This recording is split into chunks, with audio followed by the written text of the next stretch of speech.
The world of AI, it just moves so incredibly fast, doesn't it? It really does. Every day feels like something new. Yeah, a new headline, maybe a breakthrough, sometimes a warning, or just an application that changes things. It's a lot. It can definitely be overwhelming to keep track of it all. Exactly. And that's why we're here today. We're going to do a deep dive into, well, a specific snapshot. We're looking at the key AI stuff from September 5th, 2025. Right, using the AI Unraveled daily rundown as our guide. Our mission is basically to cut through all that noise. We want to walk you through how AI is, rapidly reshaping things. Global companies, job markets. Even our homes and how we create things. Totally. We want to give you a clear, engaging sense of what's happening and really why it should matter to you. And we're not just going to list the news items. The idea is to peel back the layers a bit. Understand the why behind it. Exactly. The strategies, the potential long-term implications. We really hope you, the listener, engage that critical thinking as we piece this AI puzzle together. All right, let's dive in. First up, OpenAI. They're making some, well, pretty bold moves. It really suggests a full-stack strategy. Yeah, it's more than just building the models themselves. Right. It feels like they're trying to shape the entire ecosystem, from the people using AI to the actual silicon chips powering it all. So first, this new OpenAI jobs platform and a certification program alongside it. Fidji Simo, their CEO of applications, announced this. Yes. The platform's designed to connect businesses, and not just big ones, they mentioned small businesses, local governments too, with workers who have AI skills. Okay, so like a specialized job board. Kind of, but it seems more integrated. There's this new AI fluency certification. They developed it with partners like Walmart. Oh, interesting. Walmart's involved. Yeah.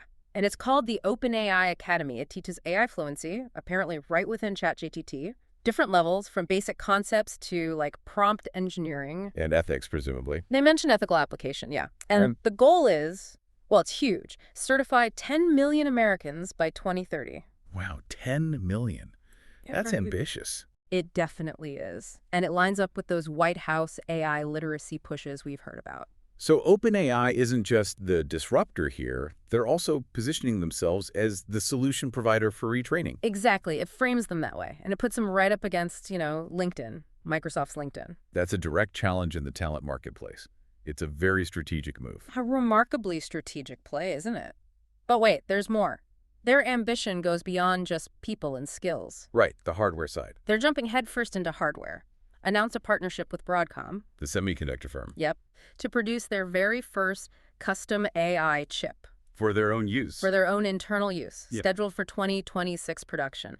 For systems like ChatGPT, this is a massive step. Towards reducing reliance on others, like NVIDIA. Precisely. Lessening that costly dependence on GPUs, especially NVIDIA's, and getting direct granular control over the hardware. Which is critical for training and running these huge models. Absolutely. So OpenAI designs it, and TSMC actually fabricates the chip. Using their advanced processes. Makes sense. They're following the path of Google with TPUs, Amazon with their chips. Right, like the tensor processing units. Specialized hardware just for AI tasks. What really stands out to me here is the vertical integration, the signals for OpenAI. Meaning? Well, they're not just software anymore. They're strategically moving into the foundational hardware and the human capital side. The whole pipeline. So owning the chips gives them cost control. Cost control, definitely. That's huge, given the expense of training these models. But also customization. Tailoring the hardware exactly to their software needs. Exactly, for potentially much better performance. And then, the jobs platform and certification. That's brilliant. Really. How so? It addresses the job displacement fears head-on, frames them as helping solve the problem their tech might create. Right. Proactive PR almost. But more than that, it sets a standard for AI literacy, expands their influence, probably creates new revenue streams too. So this double move, hardware and workforce, it really heats up the competition, especially with Microsoft. Undeniably. Microsoft has LinkedIn, Azure Cloud, investments in AI. OpenAI is carving out its own very broad territory now. That's a powerful strategic play. But I wonder, does this vertical integration risk making OpenAI too powerful? Could it stifle smaller players? That's a completely valid concern. It's a great question. I mean, if everyone needs their certification for jobs and their chips are the best. It absolutely raises questions about market dominance. It could create higher barriers to entry for startups or competitors who rely on a more open ecosystem. So it forces others to innovate even faster or find really specific niches. Pretty much. Oh. It's a strategic power move, no doubt, with big implications for how the whole AI industry might shape up. And speaking of shaving things up, Yeah. we're seeing another big shift. AI moving closer to us, becoming more local, more autonomous. Yeah, almost the opposite of the giant centralized model in some ways. More personal. Exactly. Let's talk about Google DeepMind's EmbeddingGemma. Right, the new addition to their open source Gemma family. And this one's different because it's designed to be super efficient, right? Like run on your phone. Precisely. Run directly on consumer devices, smartphones, laptops. And the key thing is enabling offline tasks. Offline, like no internet needed. Yep. Offline search, text understanding in over 100 languages, all without hitting the cloud. Wow. As someone who travels or just, has a spotty signal sometimes, Yeah. offline AI sounds pretty game-changing. It really could be. Yeah. And they say it's fast enough for real-time responses, uses less memory than your photo app. And they built it with privacy in mind. That seems to be a major focus, keeping sensitive data on your device. Imagine searching your own emails, messages, files offline. That's huge for privacy. Developers can tweak it too. Accuracy versus speed. Yeah, they could adjust the precision, and it integrates with developer tools, runs in browsers. It feels like this opens the door for a whole new category of apps, doesn't it? Privacy first, offline apps. Definitely. And it certainly signals Google's ambitions for more powerful on-device AI assistants down the line, maybe using things like federated learning. Okay, so that's AI getting closer, more personal. Then there's this news about DeepSeek. Ah, the Chinese startup. They made waves before. Right, with their R1 model. Now they're working on a self-improving AI agent, aiming for Q4 2025. Self-improving. What does that mean exactly? Well, it's not just about following instructions. It's designed to plan multiple steps, self-correct based on feedback. Right, learn from his own mistakes. Gotta like that, yeah. Autonomously achieve complex goals. Liang Wenfeng, the founder, is pushing this. It follows trends we've seen hints of elsewhere, like ChatGPT agent. And Anthropic's Claude for Chrome experiments. Exactly. When I read this, I immediately thought about productivity. Imagine an AI that could actually manage a whole project for you, adapting as it goes. That's the promise of true agentic AI, isn't it? Systems that handle complex workflows with minimal input and just get better over time. It sounds incredibly powerful. So if you connect these two threads, AI moving on device like EmbeddingGemma for privacy and accessibility. And the rise of these truly autonomous agents, like DeepSeek's goal. The convergence points towards a future of highly personalized, proactive, maybe even independent AI assistants. That could totally change how we interact with tech, with information itself. Imagine your phone's AI running locally, managing your schedule, drafting emails, doing research, handling customer service, learning all the time. But that raises a big question, doesn't it? Absolutely. Where's the line between the amazing convenience and the control we give up? Yeah. What happens if we outsource too much decision-making to these super capable agents? It's a critical balance we need to think about. Convenience versus control. That's a really profound thought, because the convenience side is definitely tempting. But, okay, how much of this future is actually here now? Let's shift to how AI is showing up today. In our daily lives, in businesses, beyond the hype. Yeah. Take Starbucks. You wouldn't necessarily think AI first, but they're rolling out AI-powered inventory scanning. Across thousands of stores. 11,000 North American stores. Baristas use tablets, scan stock levels, oat milk, cold foam, whatever, in seconds. Saves time, presumably. A lot of time. They estimate 16,500 labor hours saved per week. Wow. So we're out of that moment. Hopefully. And they say it frees up baristas to focus more on customer service. Maybe more like brand ambassadors. Interesting. A shift in the job role itself. Not just making coffee, but maybe managing the tech too. Yeah, AI whisperers instead of just coffee makers, maybe.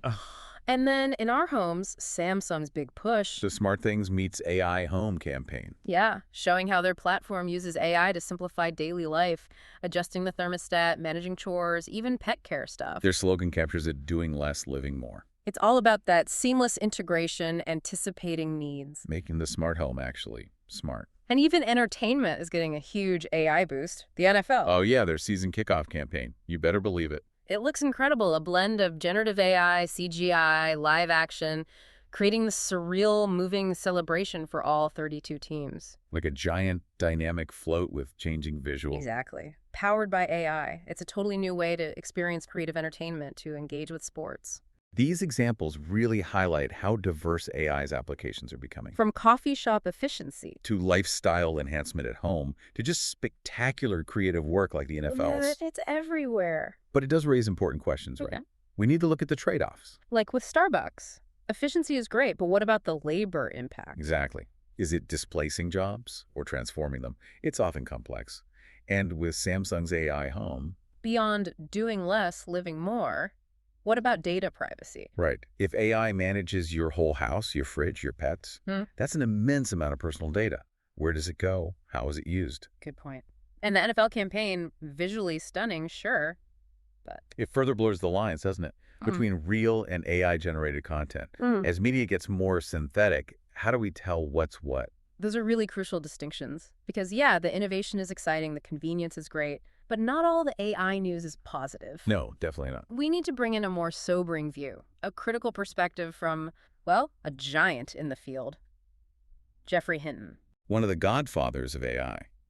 His views carry a lot of weight. He gave this interview to the Financial Times, and his prediction was pretty stark. What did he say? He believes that AI, specifically when combined with our current capitalist structures, is likely to make a few people much, much richer. Yeah, and most people poor. Yeah. He really stressed that the tech itself isn't the sole villain. It magnifies existing economic systems, accelerates those tendencies. So it's an amplifier effect. Exactly. He predicts mass unemployment, deepening inequality, and interestingly, he dismissed UBI universal basic income Dismissed it as not enough. as insufficient to preserve human dignity. He argues the biggest challenges aren't just the tech, but how our societies are set up, the choices we make. Wow, that's sobering, especially coming from him, someone who built foundations. It really makes you stop and think. What's so powerful about Hinton's take is exactly that it comes from deep inside the field. It's not anti-technology. It's informed by the technology. Precisely. And that distinction he makes, AI as an amplifier of existing systems, Yeah. that's critical. It shifts the focus. From just the tech itself to us. Yes. Our societal choices. Yes, it means this isn't just a tech wave washing over us. It's about the decisions we make in response. If UBI isn't enough, like he suggests, Then what? What does that compel us to do? it pushes us towards thinking about much more fundamental changes, different ethical frameworks, different economic models. We need actual policies, safety nets, re-education, job creation programs. Put them in place now. Exactly. Proactive societal design rather than just reacting after the disruption happens within our current, perhaps inadequate systems. His analysis of AI as an amplifier, that really sticks with me. If UBI isn't the answer, what kind of choices do you think he's hinting at? Are we talking about totally reevaluating capitalism? I think he's definitely pushing us beyond simple fixes. It could mean rethinking things like intellectual property in an AI world. Or new ways to distribute wealth, not just tied to traditional jobs? Perhaps. Or even valuing contributions beyond just economic output. It's about designing systems where these huge productivity gains from AI actually benefit more people. Not just concentrate wealth and power even further. Right. It's not a quick fix. Yeah. It's a major long-term societal project we need to start considering now. Okay, wow. Given Hinton's stark warnings, it could feel a bit overwhelming. Understandably. But let's pivot for a moment. Let's end on something more empowering, more hands-on. Because these AI tools are also becoming super accessible for creativity. Right, bringing it back to the individual user. Exactly. We're going to give you a quick practical tutorial using Google's Nano Banana model. Nano banana, okay. You can actually use it to turn your normal photos into these cool 3D-style isometric visuals. It's easier than it sounds. How does it work? You just go to gemini.google.com, make sure the tools toggle is on, then select Create Images. It has this little banana icon. Got it. Banana icon. Then upload a photo of a room, your living room, your office, whatever, and just type a prompt like, recreate this image in isometric view.